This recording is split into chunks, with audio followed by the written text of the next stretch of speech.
వల్ల సుఖం లేదు, ప్రయోజనం ఏముండదు.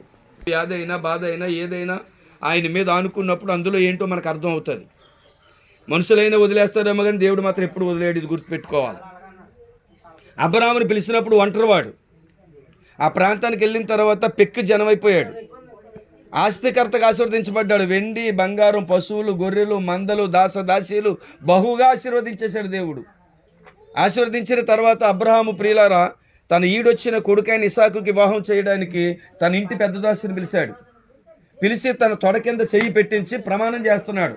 ఇదిగో నేను ఈ ప్రాంతంలో ఉన్నాను, ఈ కానానీయుల కుమార్తెల్లో సౌందర్యం కలిగిన వాళ్ళు ఉన్నారు, బహా అందం కలిగిన పెద్ద దాసుడైన ఎలియాజరు చేత ఏం చేయించాడట?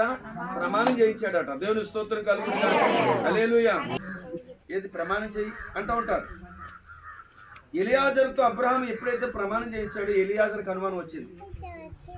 తల ఏంటో తెలియదు, పాకేంటో తెలియదు, ఆ బంధువులతో ఎప్పుడు ఇతని పరిచయం లేదు, వెళ్ళి పిల్లల్ని తీసుకొచ్చి అంటే ఎలాగొచ్చేస్తారు?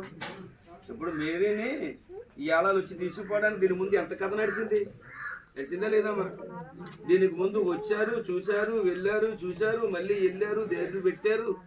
ఏమండి, ఇన్ని జరిగితేనే కానీ ఈ పిల్ల అక్కడ వెళ్ళడానికి తోవలేదు.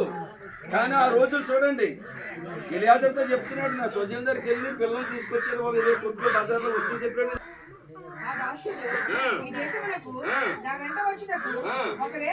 చూడండి, ఎలియాజరు అంటున్నాడు, అయ్యా బ్రాహ్మ, ఈ దేశానికి ఆ దేశం నుండి ఆవిడ వస్తాదో రాదో, మరి నేను ఏం చేయాలి? మీ అబ్బాయిని అక్కడ తీసుకుపోవాలని అడుగుతున్నాడు. చదవండి బాగా. నా వెంట వచ్చినట్టు ఒకవేళ